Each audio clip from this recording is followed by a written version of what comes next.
All right, everyone. Good morning, good afternoon, or good evening, whatever time it is, wherever in this world it is that you are.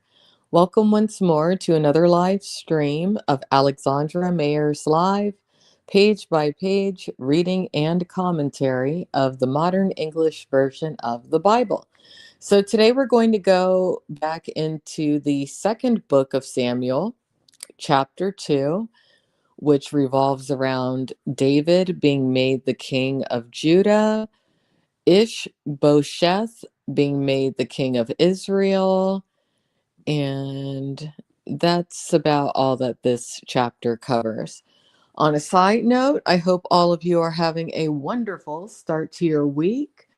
I'm very happy that it's Monday, but I'm even more happy that we are finally in the month of December. I was thinking that this year I was going to not be looking forward to Christmas, or that I would feel a bit more depressed than I feel. I'm actually really looking forward to Christmas. Like I'm not doing anything special. I'm just relaxing this holiday solo, and I'm happy about that. But just the energy of Christmas, the energy of this time of year. And what's special about Christmas is that Christmas is my dad's birthday, and my dad passed away this year, um, in early March. But I'm just going to celebrate the memory of my this Christmas. I'm going to make sure that I at least call people in my life who I care about. And hey, Gotti, thanks for coming in here. I hope that you're having a good morning. But yeah, I'm just talking about Christmas. Gotti says he loves Christmas and soaking in the sights and senses of the holidays. Yeah. And I'm not going to disclose where I am right now, but where I am, there's a very large Christian presence. Okay. Meaning like where I am physically in the world right now. And I mean, everyone around me, I would say, for the most part, believes in God and Jesus Christ and is celebrating Christmas this year.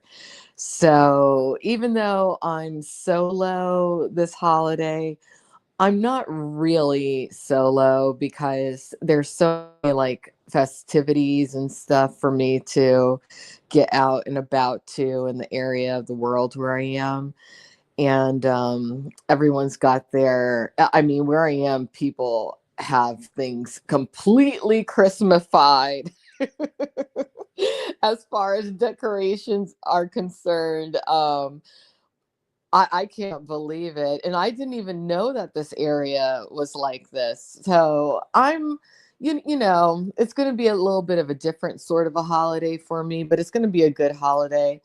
um, I'm gonna stream a lot this holiday. That's what I'm gonna do. I might do some sort of like Christmas specials on my channels or something along those lines. But I'm feeling pretty good. I'm feeling pretty good this holiday season. And, I'm gonna take time to just, meditate and allow myself to be an introspective thought when it comes to thinking about my dad, thinking about other members of my family, um, just thinking about a lot of things. Yeah. Yeah, okay, Gotti thinks I should try to take in a Christmas service at a nice church. That's a good idea. That is a very good idea. I could probably do that here. Yeah. I think that's a really good idea. Thank you for mentioning that. All right, let's go ahead and get into what we need to get into today, which is the second book of Samuel, chapter 2. Here we go. David made king of Judah. After this, David consulted the Lord, asking, "Shall I go to one of the cities of Judah?" The Lord responded to him, "Go up." David asked, "Where should I go?" And he said, "Hebron." So David went up there along with his two wives, Ahinoam the, the, the Jezreelitess, and Abigail, the widow of Nabal, the Carmelite. And David brought the men who were with him, each man with his household, and they lived in the cities of Hebron. Then the men of Judah came in there, anointed David as king over the house of Judah, and they informed David that it was the men of Jabesh Gilead who had buried Saul or Saul. So David sent messengers to the men of Jabesh Gilead, saying, "May you be blessed by the Lord. You have shown this loyalty to your lord Saul by burying him. Now may the Lord show you loyalty and faithfulness, even as I deal kindly with you who have done this thing. Now may your hands be strong and may you be courageous, since your lord Saul is dead and the house of Judah has anointed me as king over them." All right, so the transition has happened. Saul has been laid to rest, he's been buried, and now David presides over what Saul once presided over. All right, now Ishbosheth made king of Israel.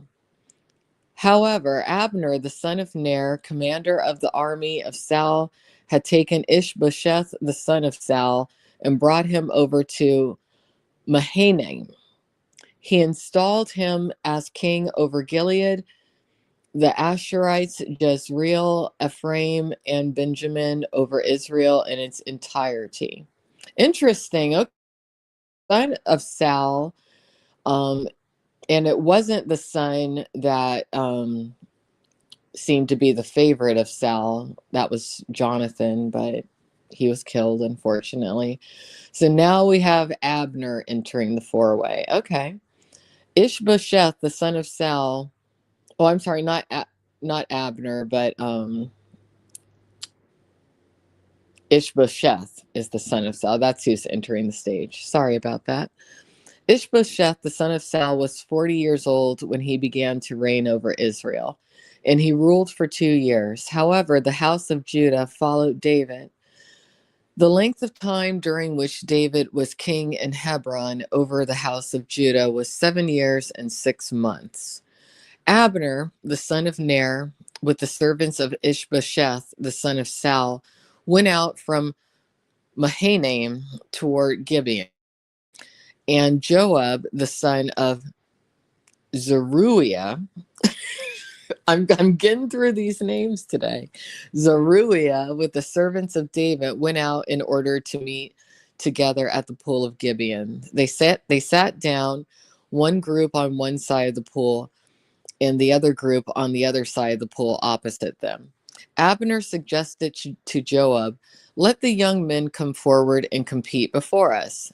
And Joab replied, "Let them come." So they stepped forward and were counted, 12 from Benjamin and Ishbosheth, and 12 from the servants of David. Each grabbed his opponent by the head and thrust his sword in his opponent's side, so they fell down together. Therefore, that place was called Helkath Hazarim, which is at Gibeon. It's kind of gruesome. The fighting was very fierce that day, but Abner and the men of Israel were defeated by the servants of David. Now the three sons of Zeruiah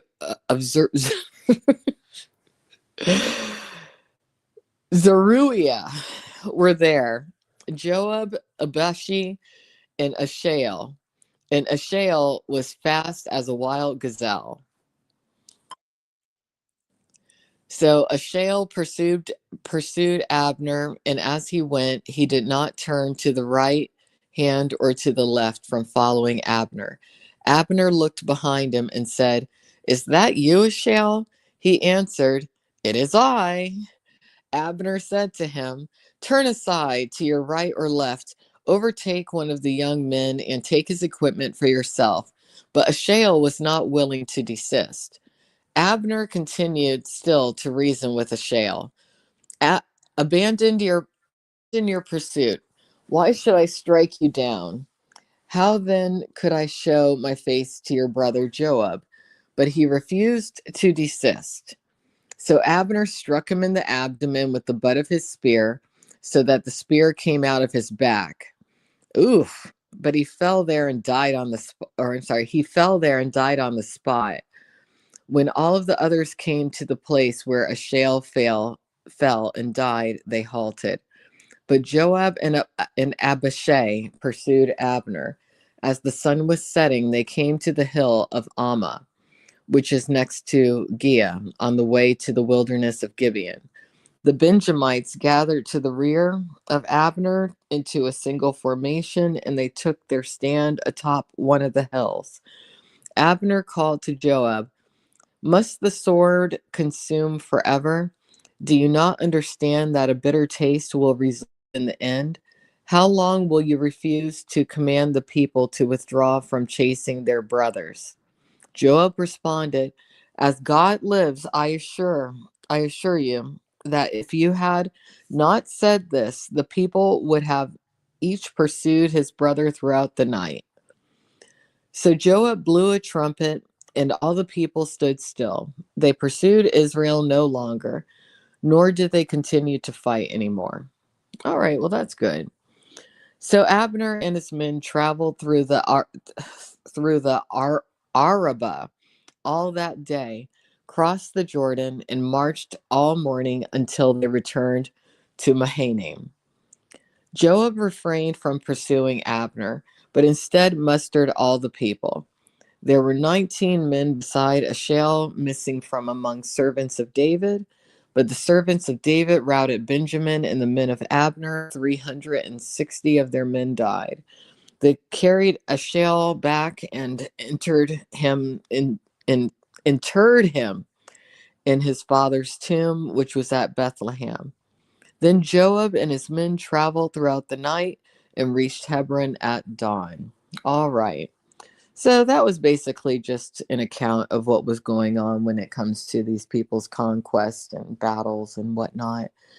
I personally don't like reading about the gruesome activity, but that's a part of what the Bible is.